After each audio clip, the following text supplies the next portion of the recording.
नून league की Azma Bukhari media से गुफ्तगू कर रहे हैं। याद का दर्स हमें पीटीआई के लोगों से लेना है तो भाई हम बेकानूने अच्छे, हम गैर इखलाकी ही अच्छे। और क्या इनको बात करते हुए अपना माजी भूल जाता है कि जो इन्होंने जिस वजीर आजम जो इस वक्त बैठा है वो इश्तिहारी मुल्जिम था पार्लियामेंट हमला केस के अंदर और अभी भी मुल्जिम है, और उस मुल्जिम के होते हुए वो वजीर आजम बना। और वजीर आजम बनने के बाद उससे पहले जो पार्लियामेंट को गालियां दी गई, जो पार्लियामेंट पे लानतें भेजी गई, जो जलाओ घराव किया, जो पीटीवी पर हमला करके इस वक्त के सदर पाकिस्तान और वजीर आजम पाकिस्तान ने एक दूसरे को मुबारकें दी, ये हमें इखलाकियात सिखाएंगे? ये हमें इखलाकियात सिखाएंगे जो इस मुल्क के अंदर सिविल नाफरमानी की कॉल दे चुके हैं? ये हमें इखलाकियात सिखाएंगे, कानून सिखाएंगे जो इस मुल्क के अंदर बिल जला चुके हैं और हुंडी के जरिए पैसे भेजने का दर्स दे चुके हैं? तो ये अपनी जो और शाहिद खाकान अब्बासी को जो है वो माफ़ी मांगने का दर्स देने वाले सदाकत अब्बासी साहब, एक तो सदाकत अब्बासी साहब आरटीएस बंद ना होता तो आप कभी ना जीतते, ये पाकिस्तान की आवाम को पता है। और इलेक्शन की रात को जो मरी के लोगों ने वहाँ पर एहतजाज किया था, जो अपने डब्बों की हिफाजत के लिए वो जलीलो ख्वार हुए, पुलिस से मार खाई, ये आज भी पूरी पाकिस्तानी कौम को याद है। आप शायद आरटीएस बंद ना होता तो काउंसलर नहीं हो सकते थे, और आप चले हैं शाहिद खाकान अब्बासी जो एक्स प्राइम मिनिस्टर हैं, उनको आप दर्स देने चले हैं, उनसे माफिया मंगवा रहे हैं। माफी मंगवानी है तो मंगवाएं इमरान खान से, जिसने इस मुल्क में 50 लाख घर और 1 करोड़ नौकरी का झूठ बोला। माफी मंगवानी है इमरान खान से मंगवाएं, जिसने IMF पे ना जाने के वादे किए और फांसी लेने की बात की, उससे मंगवाएं। माफी मंगवानी है तो इमरान खान से मंगवाएं जिसने 90 दिन में इस मुल्क के मसाइल हल करने का वादा किया था। माफी मंगवानी है तो इमरान खान से मंगवाएं जो इस मुल्क में ज़कात चोरी करके और डकार मार के फॉरेन फंडिंग केस को छुपा के बैठा है। चैरिटी के नाम पे जो आदमी पैसे लेता हो, गरीब आदमी की जेब से निकलवाता हो चैरिटी के नाम पे, और बाजी के जो है वो अरबों रुपए की जायदादें भी बन जाएं और मौसूफ जो है वो भी इसको अरबपति हो जाएं बगैर किसी जो है वो जरिया के होते हुए। सो माफ़ी मंगवानी है तो इनसे मंगवाएं। और ये जो आप जो चंद लोग बैठकर अपनी जो लीडरी चमकाने के चक्कर में हमें दर्स देने आ जाते हैं, शाहिद खाकान अब्बासी साहब ने स्पर ऑफ द मोमेंट में एक जज्बाती, इस वक्त आप मुल्क के अंदर जज्बात देख सकते हैं, नामूसे रिसालत सल्लल्लाहु अलैहि वसल्लम के ऊपर लोग कटने मरने को तैयार हैं। तो शाहिद खाकान अब्बासी साहब गोश्त की वो माजरत भी कर चुके हैं और उसके ऊपर उन्होंने कहा कि वो बात करना चाहते थे इस अहम टॉपिक के ऊपर, और उनसे वो जुमला अदा हुआ। अब मुझे हैरत यह है कि अब अगर आप समझते हैं कि शाहिद खाकान अब्बासी आपके कहने पे माफ़ी मांगेंगे तो भाई अपनी खातर जमा रखो, हमें तुम्हारे कहने पर माफिया मांगने की करने की जरूरत नहीं। आपका टाइम आ गया है पाकिस्तानी कौम से माफी मांगने का, जिसको महंगाई के नीचे आपने दफन कर दिया है। आपका माफी मांगने का टाइम है उस पाकिस्तानी अवाम से जिसका आटा चीनी चोरी करके खा गए हैं आप। आपका माफी मांगने का टाइम है अवाम से जिसकी ज़कात चोरी की है आपने। आपका माफी मांगने का टाइम है जिसमें आपने आज पाकिस्तान को कर्जों के नीचे दबा दिया है और आपकी जो कारकर्दगी है वो सिफर है। सो इसलिए मेरा एक साफ सा पैगाम है कि ये हीरो बनना, ये टार्जन बनना पार्लियामेंट के अंदर जो है, और वो जो है मुस्लिम उम्मा का लीडर जो है वो कहीं मुंह छुपा के बैठा हुआ था, उसको इससे और ज्यादा जरूरी काम कौन था इस मुल्क के अंदर? मुल्क में आग लगी है और वो आदमी जो है वो पता नहीं क्या, और फिर पार्लियामेंट हाउस में मौजूद था। पार्लियामेंट्री पार्टी की अपनी मीटिंग अटेंड की है उसी पार्लियामेंट हाउस में, लेकिन खत्म नबूवत के हवाले से जो करारदाद इन्होंने फिर प्राइवेट मेंबर से प्राइवेट जो है वो कराई। मैं तो पूछना चाहती हूँ, क्या अमजद अली खान साहब जिन्होंने ये प्राइवेट मेंबर रेजोल्यूशन पेश की, क्या उनका जो सफ़ीर है हमारे फ्रांसीसी सफ़ीर, उनके साथ कोई ज़ाती खानदानी लेन देन था जिसके ऊपर उन्होंने करारदाद लाई? ये हुकूमत पाकिस्तान की करारदाद थी और हुकूमत पाकिस्तान इसको ओन नहीं कर रही। इन्होंने कल पाकिस्तानी अवाम को भी पागल बनाया है, इंटरनेशनल कम्युनिटी को भी पागल बनाया है और ख़ुद अपने आप को भी पागल बनाया है, ये करके कि इस तरह की हरकतें करके ये जो है इस मामले से जो है वो रफा दफा करने की कोशिश करेंगे। ख़त्म नबूवत पर इस मुल्क में तमाम इंसान कटने मरने के लिए तैयार हैं, लेकिन उसका जो इस्तेमाल जिस तरह से हुकूमत कर रही है वो मैं समझती हूँ। और इस आग के ऊपर ये हम ही हैं जिन्होंने इस आग के ऊपर पानी डाला। अगर तेल डालने की बारी आती तो इस मुल्क में वो आग लगती कि इनको। और फिर भी अफसोस की बात यह है कि इतना जहनी मरीज है हमारा वजीर आजम कि उसको फिर भी इस कौम से खिताब करते हुए नवाज शरीफ का कोई ताल्लुक नहीं बनता था। सलमान रुश्दी और नवाज शरीफ को मिला दिया जिनका आपस में कोई लेना देना नहीं था। खुदा का वास्ता है, इसको बोलने से पहले या तो सिखा दिया करें या इसको कहा करें कि तारीख पर तबाह आजमाई ना किया करें, इसको तारीख का कख नहीं पता। जी बिस्मिल्लाहिर्रहमानिर्रहीम। आप सबका बहुत शुक्रिया कि आप लोग सुबह से लेकर 8 बजे जब मैं आई और अभी तक रोज़े की हालत में आप लोग यहाँ खड़े होते हैं। आप लोगों को भी खराज तहसीन तमाम रिपोर्टर्स और कैमरामैन यहाँ जो मौजूद हैं। और फिर एक और बात पे भी खराज तहसीन कि सुबह दोपहर शाम इतना झूठ जो मुल्क के मुसल्लत करदा वज़ीर आज़म से लेकर नीचे उनकी कराए के तर्जुमानों तक सिर्फ झूठ बोला जाता है, जिसको आप लोग सुनते हैं।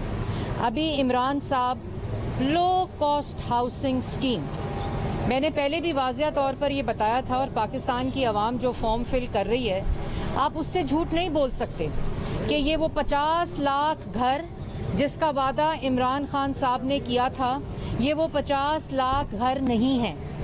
ये कर्जा लेकर बैंकों से आपके अपने पैसे, आपके गरीब अवाम के अपने पैसों से आप कर्जे से ये घर ले रहे हैं। और जिसमें अगर किसी की सहूलतकारी की गई है हुकूमत की तरफ से, तो वो कंस्ट्रक्शन माफिया की सहूलतकारी की गई है, एमनेस्टी दी गई है उन तमाम ब्लैक मनी माफियाज को कि कंस्ट्रक्शन में पैसे लगाएं तो आपसे आपकी चोरी के बारे में नहीं पूछा जाएगा, आपसे कोई सवाल नहीं होगा। लेकिन उसी कंस्ट्रक्शन के ज़रिए आपने बैंकों से कर्जा लेकर पैसे लेकर आपने ये घर लेने हैं। तो ये इमरान साहब के उन 50 लाख घरों की गिनती ख़त्म नहीं होगी जो अभी तक एक घर पाकिस्तान की आवाम को नहीं मिला।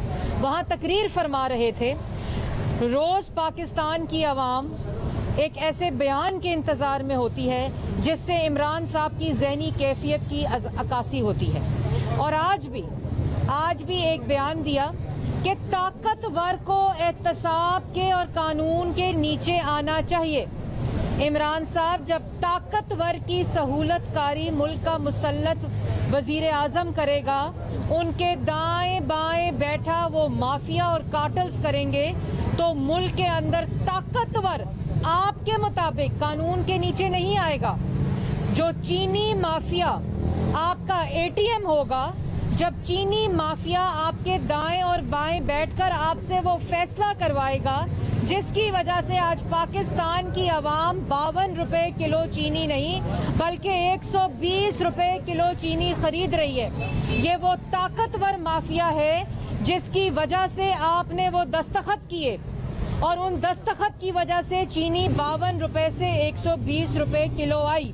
इमरान साहब के दस्तखत से चीनी महंगी हुई, इमरान खान के दस्तखत से चीनी माफिया अमीर हुआ, इमरान खान के दस्तखत से एटीएम्स भरे गए, इमरान खान के दस्तखत से चीनी एक्सपोर्ट की गई जब मुल्क के अंदर चीनी महंगी हो रही थी और चीनी जो है वो किल्लत थी उसकी।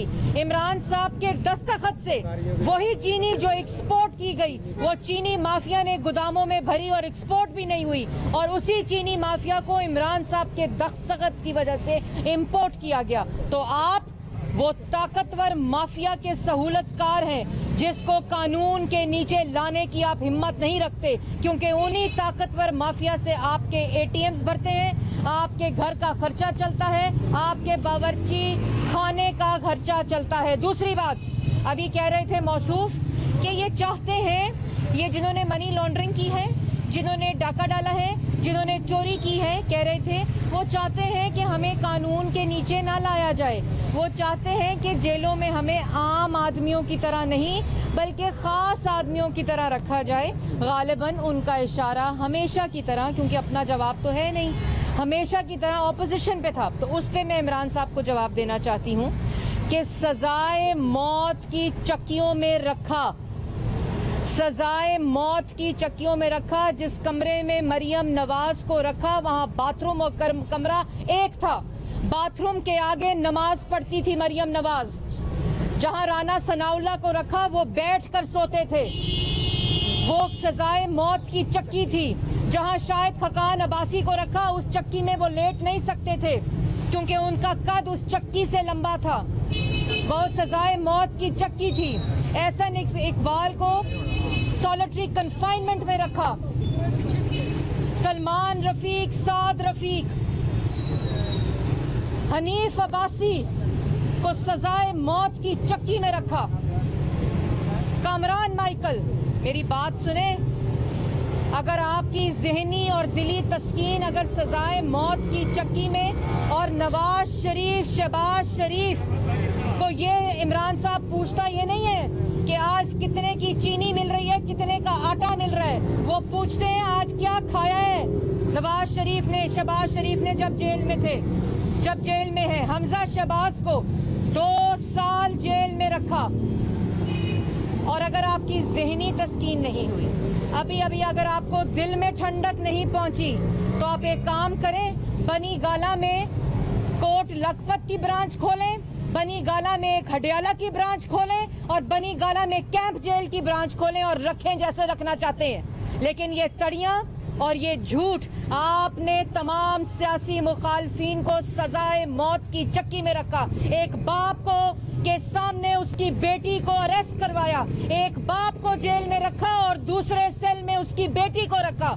इसलिए ये भाषण ना दे ना। आप जब मरियम नवाज के पास वो दरखास्त आई कि आप टैक्स देती हैं, आप बीए पास हैं, तो आप बी क्लास के लिए साइन करें, उसने वो जो दरखास्त थी वो उनके मुंह पे मारी कि मैं ये दरखास्त नहीं लूंगी। इसलिए ये तारीख का हिस्सा है, आप इसको झुटला नहीं सकते। आपने सियासी मुखालफीन की आवाज बंदी के लिए, क्योंकि आप नालायक थे, क्योंकि आप चोर थे, क्योंकि आप नाअहल थे, और आज ये बात साबित हो रही है। आपने तमाम कॉम्पिटेंट लोगों को, जिन्होंने आवाम को रिलीफ दिया है, जिन्होंने आवाम को महंगाई कम करके तमाम अशिया जो थी वो सस्ती की, आपको मालूम था कि आप नाअहल हैं, आपको मालूम था कि आप डाकू हैं, आपको मालूम था कि आपने चोरी करनी है। आप इस प्लान से आए थे, इस माफिया और कार्टेल को अपने साथ लेकर, इसलिए आपने सजाए मौत की चक्कियों में रखा। मेरा फिर पैगाम है आपको कि आप बनी गाला में कोट लखपत, कैंप जेल और हडियाला जेल की एक ब्रांच खोलें। और अगर आपकी अभी भी तस्कीन नहीं हुई, अगर आपको अभी भी ज़हनी सुकून नहीं मिला, तो आप रख लें दोबारा सबको। लेकिन एक बात याद रखें, मनी लॉन्ड्रिंग आपने की 23 फॉरेन फंडिंग अकाउंट्स के जरिए। आटा, चीनी, बिजली, गैस, दवाई चोरी आपने किया है और इन तमाम चीज़ों के सबूत मौजूद हैं। और आपने कहा आज वसाइल कम होने से अवाम गरीब नहीं होती। इमरान साहब, वाकई वसाइल कम होने से अवाम गरीब नहीं होती, लेकिन एक चोर वजीर आजम के मुसल्लत होने से अवाम जरूर गरीब होती है।